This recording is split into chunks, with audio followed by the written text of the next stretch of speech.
सर्वोत्तम व्यक्ति वो नहीं जो सही अवसर का इंतजार करता है, बल्कि सर्वोत्तम व्यक्ति वो होता है जो उपस्थित अवसर का उपयोग करता है और अपना जीवन सफल बनाता है।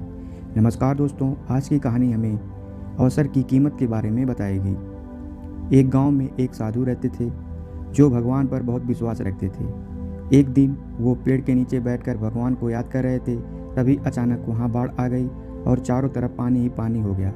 सभी लोग अपनी जान बचाने के लिए पहाड़ की तरफ भागने लगे। उनमें से एक आदमी ने देखा कि इस हालत में भी साधु तपस्या कर रहे हैं और वह अपने आप को बचाने के लिए कुछ नहीं कर रहे हैं। उसने साधु से बोला, अरे आप कहीं क्यों नहीं जा रहे हैं? आप हमारे साथ भी पहाड़ की तरफ चलिए। साधु बोले, अरे हमें क्या होगा, मैं भगवान की इतनी तपस्या करता हूँ, मुझे कुछ नहीं हो सकता, मुझे भगवान अपने आप बचाएगा। धीरे धीरे पानी साधु के कमर तक आ गया। अब लोग वहाँ से नाव लेकर निकलने लगे तो उनमें से एक ने साधु से कहा, अरे पानी आपके कमर तक आ गया है, आप हमारे साथ चलो। साधु ने कहा, नहीं नहीं, भगवान मुझे अपने आप बचाएगा। और यह नाव वाला भी वहाँ से निकल गया। कुछ देर बाद पानी इतना बढ़ गया कि साधु के सर तक पहुँच गया और अब लोगों को वहाँ से निकालने के लिए हेलीकॉप्टर आ गए। एक हेलीकॉप्टर साधु के पास आया और आखिरी हेलीकॉप्टर था साधु के पास। उसने रस्सी फेंकी और बोला, इसे पकड़ लो और ऊपर आ जाओ, नहीं तो डूब जाओगे।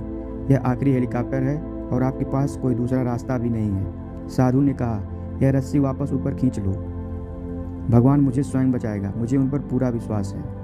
कुछ देर बाद पानी बढ़ गया और साधु की डूबने से मौत हो गई। मरने के बाद जब साधु भगवान के पास गया और बोला, हे भगवान, मैंने पूरी ज़िंदगी आपकी तपस्या की, मेरा सारा जीवन आपकी आराधना में लग गया, फिर भी जब मैंने आपको याद किया तो आप मेरी जान बचाने क्यों नहीं आए?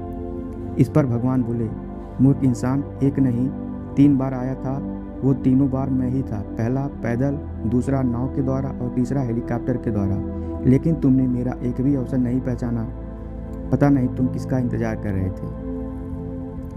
दोस्तों, इस तरह इस कहानी से हमें यह सीख मिलती है कि ज़िंदगी में हमें ऊपर वाला बहुत से मौके देता है, लेकिन हमें उन अवसर को पहचानना आना चाहिए और उसका उपयोग करके आगे बढ़ना चाहिए। धन्यवाद। आपका दिन शुभ हो।